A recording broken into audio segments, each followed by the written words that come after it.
Are there some people that you look up to? Maybe you're green with envy. You see some, you know, guy who grinds, some billionaire guy, some TikTok influencer that you wish you could be. Well, you're in luck because today's episode, we're going to talk about, well, who did Shakespeare look up to? And this is the Existential Stoic podcast. I'm Randy. That's Danny. What's going on, Danny? What's up, Randy? It's an interesting thing. I was thinking about this one day because, like we read a whole bunch of stuff. And like Yeah. one thing that I'll read pretty frequently is Marcus Aurelius.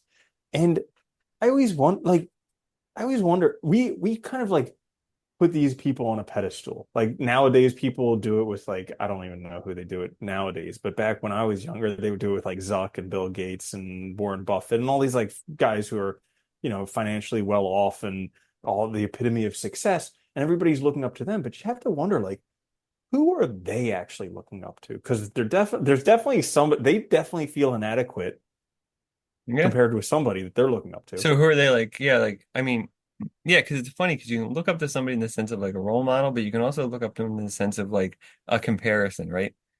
And like, Hmm. the role model one's more positive, I think, than the comparison one. But like I think a Yeah. lot of us make these comparisons, like, I'm a failure because I didn't invent Facebook when I was however the hell old he was when he invented, created it or whatever. Hmm. Like, and it's funny because it's like such a weird way to think.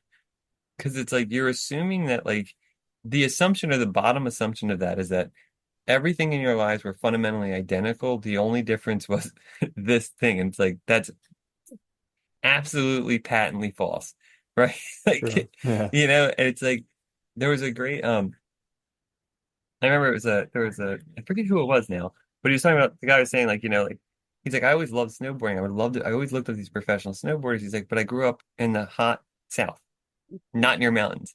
He's like, Uh-huh. so, when I was younger, he's like, just didn't do it because there wasn't an opportunity to do it. He's like, I started doing it when I got older, obviously, but then you're not going to be a professional because it's like, there's not enough time and like you don't have the energy, whatever. You got other things going on. But like, it's just funny when you think that way because it's like, yeah, he looked up to him, but it's like, it just wasn't possible because of like situational factors that had nothing to do with him, it just had to do Hmm. with the world. Yeah, and Yeah. chance. Absolutely. Yeah, I remember when I read Steve Jobs' biography, how it was like, one of his, I think his dad was a mechanic, Yeah. so he was like very mechanically inclined, but his mom worked for some big tech company and they were in Yeah. Silicon Valley, like right at the beginning, and he had this computer club that he was the part of, and Yeah. like all this stuff lined up that it's like there's almost no way he could not be who he eventually came Oh, to dude, be. him and Gates, if I remember correctly, both of them, like their Hmm. parents had them enrolled in like this special program within the company for like early tech stuff Hmm. or something, like I forget. But like, yeah, they had opportunities and chances and they were there where most people just didn't. Like, so it makes sense that they were the ones that like somebody else would have if they weren't there, obviously. I think we would have had Hmm. a very similar probably trajectory either way, but they happened to be there. And and I think that's Which also, no, sorry. I was just gonna say that's what I hate a lot is that we idolize these people and we put them up on pedestals without realizing that like so much of it is chance and just circumstance. That, yes, I don't want to diminish people's work because people put in a lot of work, but it's also like you still have to have the situation to be present for it to work out, right? And for it to even do anything. So, or for you to even know that's a possibility. Because most kids their age, when they were young, didn't even know computer stuff was a possibility. Had no idea what no, it was. There wasn't personal no. computers, it wasn't like a thing you could just do. And so, yeah, I mean, if you think about it, like you have to be in that situation specifically in order to have that reality, happen.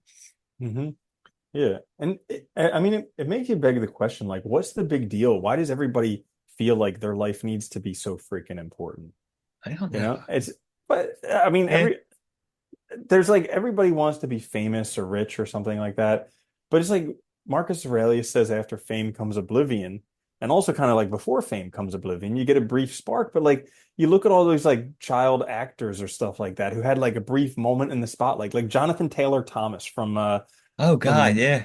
yeah, Uh, from Home Improvement. That's yes, it. there you Yeah. go. Thanks. Dude, he was like all the rage on every like teen girl He was like a magazine teen heart for dog. probably Yeah. like 5 years or Yeah. something. But now who's ever heard of him?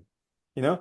And he just like, but like, and that's got to be crushing for him because yeah, sure, during those years it was great, but now oblivion Yeah, you know for the what's rest of his funny? life. I was just thinking about this with the Olympics going on. Like these people, like, they train so hard to do these events and like, and if they're, if they're lucky, win gold, and stuff, that's awesome.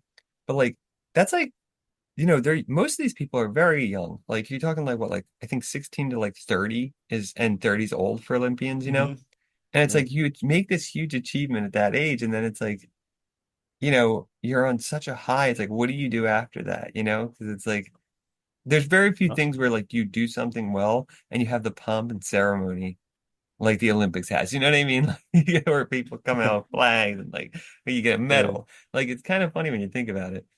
yeah. I think so. Like, there's one experience that I had in my life where I think I was kind of really lucky to have this experience. It was like for a while I was on this whole like grind, like business, like success trajectory type of thing. And it was when I was severely in debt. And so I thought that like money was the answer to all of life's questions. Like I As thought most this as was it. most Americans think. Like everybody's pretty convinced that money will make their life better. And everybody says, money doesn't solve all your problems, and still people are like, yeah, but I'd just like to try, For why not? me, it will for me Yeah, though. for me. Yeah, like Tobias when him and Lindsay But it have like just a might work for us. yeah, exactly.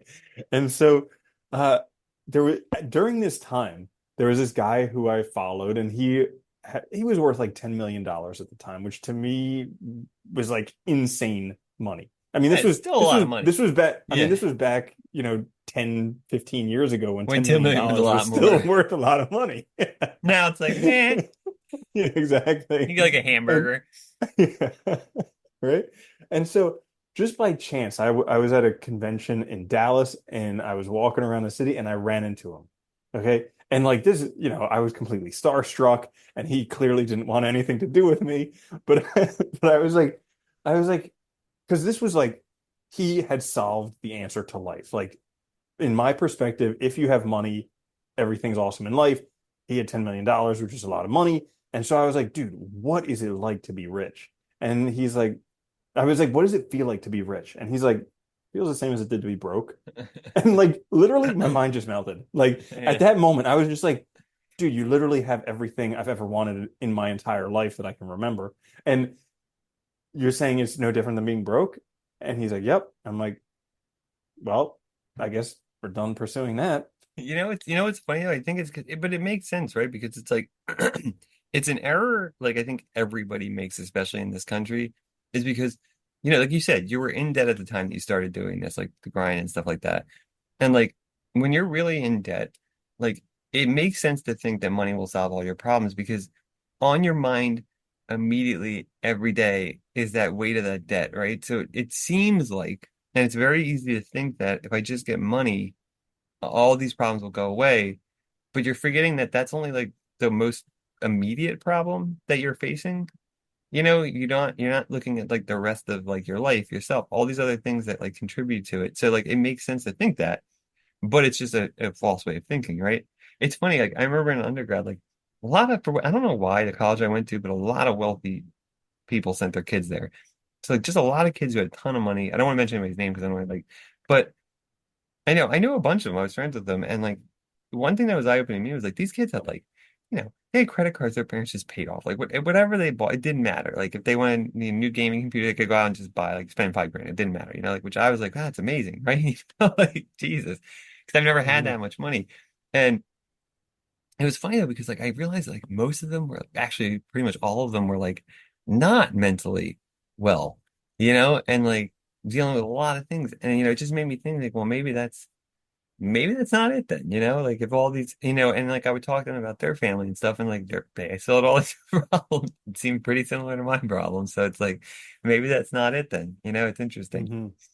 Yeah. Yeah. So it brings you back to like all of these people who we idolize. You know, do you think they spend their life kind of being jealous of other people? Are they just stuck in the same rat race, keeping up with the Joneses as everybody else is?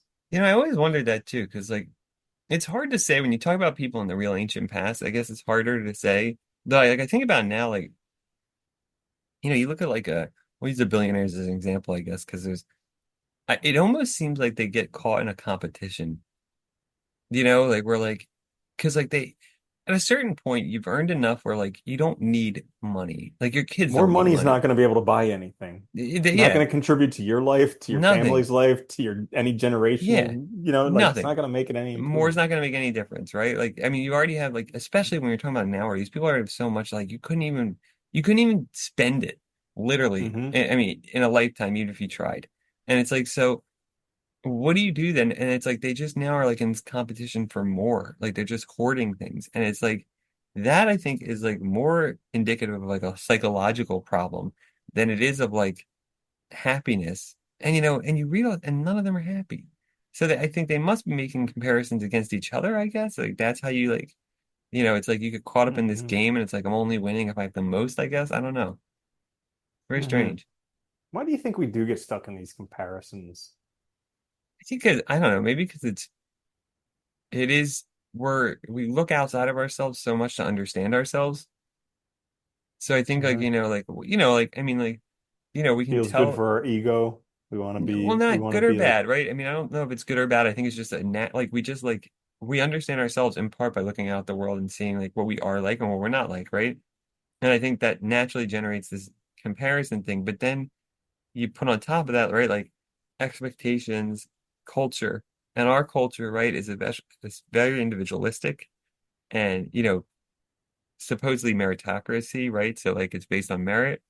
So it's always like, if you since fail, when? yeah, I know, right? That's what they like to say, right? That's why you scare quotes. But it's this Yeah. idea, I think, that like if you're successful or if you're good or if you're, whatever, a great person, you'll do well. And if you're not, you won't. And so it makes sense to make these comparisons, I think, or we start to. And it's just a really bad trap to get caught in because you'll never be happy doing that. There's Mhm. always people that have better, it's funny because I always wondered too if like these billionaires do like look at other people and like dream about having like a quiet life and like a family and like happy, you know what I mean? Like things that Probably. probably, right? Like not being bothered all the time. Think about like it was in the news recently, like Taylor Swift using her private jet a lot and Elon Musk they're talking about because of the environmental stuff. But it's like at the same time, it's like how easy is it for them to even go anywhere? If they're Hmm. not in their private jet, which I'm sure that makes it easier because you just jump in and go.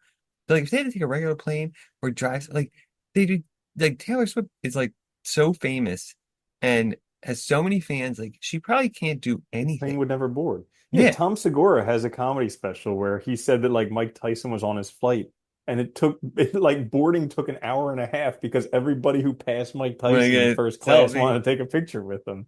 and Yeah. it's like, yeah, and it's like really like, could you imagine that if everything you did? And it's like, and at the same time, you're like rocking a hard place. It's like all those people that like you is also why you are where you are and have the wealth that you have. So it's nice when people are nice about that, but it's like also like they also have a life. So it's like, you Hmm. can't do anything then. So it's like, yeah, I always wonder that, like if they, kind of like regret it too, And maybe, or, they're probably like trapped because they can live in their place in Beverly Hills or whatever, but if they go travel anywhere, they can't go travel to cities and stuff like that because they go to a city and everybody will just like flock well, I around think them. that's So why they you miss always see out a on lot of that them have like culture. this entourage of people that like are basically Hmm. runners, Yeah. like Yeah. to go get stuff. Like, yeah, Yeah. it's really Hmm. I interesting. remember there was some movie, I know we've talked about this before, it was some movie with Eminem and Ray Romano, and they were playing themselves in the movie. And Eminem was like, I can't even go to Walmart. Like, what type of life is this? And it's like, it's crazy because we don't think about that. We just take it for granted being able to go to Walmart and, do our shopping there. And what Yeah. what's funny too is like like Eminem's a good example where like when he was younger, he wanted to do this thing, but I doubt in his head he had any conception of how famous he would become, how popular. Like, there's no way he could have known. Like, he might have dreamed about it, but even if he dreamed about it, he didn't know what it would entail. And he was young. He was like, Hmm. when he started out, what was he like 16 or 17 or something? Like when he actually started. So it's like you're also too young to even comprehend what this crap means. And by the time you realize it, it's like way too late. Yeah. Yeah. Well, like every blessing has a burden, but it's hard to see what the burden is. Like the blessing you can see, but it's like with Yeah. the associated burden, you have no idea. Well, I think that's the other problem too, is like, and we talked about this before, I'm sure, but like money is like such an easy comparison thing because it exists outside of us, right? It's like the value exists. I know what a dollar's worth, even though it keeps changing and keeps getting less, but I know what it's worth, right? And like like if I have a dollar and you have a dollar, like I know they're equivalent, right? So it's easy to make these comparisons like with objects and with wealth. And so I think we tend to focus on that to kind of evaluate how good people are doing, but it's a faulty system because it's one thing and it says nothing about how they're living their lives. Or like, like I remember when Elon Musk purchased Twitter, like he was sleeping in his office, dude. For like I know for like the first month or something they were reporting on that like he was living there. Like, is that Hmm. really like, Yeah, what most people dream of? And like, probably and the not. weird part is he doesn't have to. The guy's got plenty. I mean, really, he doesn't have to do anything. He's got plenty of money. Like, I mean, he has to Hmm. liquidate, I'm sure, but he's got plenty of money. So like, he really doesn't have to do anything. Yet he's still there. So that tells Hmm. you something too about kind of the person he is too. I think, which is like a workaholic. And Yeah. Like another thing that I like interesting corollary is like when we were kids, like, you know, I had like a poster of a Lamborghini Countach, you know? yeah, I think it was either red or white, I can't remember, but it was like, and that was like never see because we grew up in a small town, like you never saw them. Maybe never once in a saw blue him. moon. Yeah. Like maybe I remember there was this movie called Speed Zone that I would watch over and over again because it had a Lamborghini in it. Okay. And so like, but then I grew up and lived in places like Miami where you see Lamborghinis every day and they completely lose any appeal whatsoever because it's just like, oh, that's like, there's a Hyundai, there's a Jeep, there's a Lamborghini. It's like Yeah. it's just another one of these things. And it's just like, wow. And it's like, and you know what's funny too is like when you're young, they look so cool. When you get older, you realize it's like, dude, it's like, yeah, I mean they're neat, but like you can't even drive them like they're supposed to be driven. They Oh, a cost a, speed bump will destroy the car. and not to mention they cost everything on them costs a fortune. So it's like, it's like, is that what you really want your runaround car to be? And tiny? I mean, they're small. They have no trunk. Like, really? I remember I saw there was so like how sometimes there will be like the change in the pavement when you like go into a place where it'll go from like straight to kind of up. Yeah. I saw one supercar. I don't know if it was a Lamborghini or what, but it took like 20 minutes trying to like angle in super slowly so that it wouldn't destroy the whole entire like And destroy it because like undercar. that will Yeah. destroy it. Yeah. Yeah. And it's God. just like, wow, that looks fun to drive. Yeah. That's like the kind of thing too. Like, I mean, like, I guess if you had like the money to build a track or something and you could go like that Hmm. makes sense to me. But like otherwise, yeah, why? Yeah. Like you get something else. But yeah, it is funny, but I think this is the other thing. We put this value on exclusivity and stuff too. And it's like, it's just other crap. It's just stuff. That's all it is. It doesn't, Hmm. at the end of the day, like if you need a car, guess what? Like Hmm. a Hyundai is equivalent to a Lamborghini. Actually, it's probably better than a Lamborghini because you Hmm. can drive it normally. You're not a cop magnet You can and you wrap can it put around a stuff tree in and it. not feel terrible. Yeah. You can hit a speed bump and who cares? Like, kind of thing. Like, oh God. Yeah. And at the end of the day, we're all gonna die. And it's all just like all this stuff that you work I used to for love is that just about the, gone. when you read about the pharaohs where like they get buried with all this stuff. And Yeah. it's like, like that's coming with me. That's mine. But it's like, you Yeah. can't take it with you. It's it. So it's like, why do we bother? But it's so, Hmm. and now I think it's got to be worse now than ever too, I think, because we're constantly forced to look at all this, like we're constantly forced to look at all the famous people, all the, we're constantly reporting on all this stuff. And it's like, it's so hard to get a clear evaluation, I guess, because we don't really have like a community where that's like what you're comparing. As we talked about this before, but like, in the past, like you live in a small town, one, it was hard to go places. So like you're basically comparing yourself to a bunch of people in literally the exact same situation. Like Hmm. one house might have a little nicer this or whatever, but basically they're the same. So it must have been a lot easier to feel comfortable with what you were doing and the way you were living than like it is now, where there's so many examples of just like the extreme, because that's all we ever see is the extreme. We see Hmm. the extreme worst and the extreme high, and we don't ever see the middle. Dude, everybody's trying to live their best life and be all that they can be and all I these swear to things. God, And if I it's hear just somebody like, else say that, dude, I getting yeah, so annoyed by that. it's Crazy. ridiculous. It's ridiculous. But it's like, being average is pretty normal. Like, 98% of people are going to be average. There's the top 1% and the bottom 1%, but everybody else is just going to be average. And In it's the just like, middle. okay, Yeah, fine. somewhere in the Yeah. middle. Yeah. Hmm. Yeah. It is interesting when you So, think about that. Yeah, yeah, so I guess no matter where you are on the spectrum of things, there will always be other people to look up to. You're always going to be jealous and try and keep up with the Joneses, but hey, that's just part of life.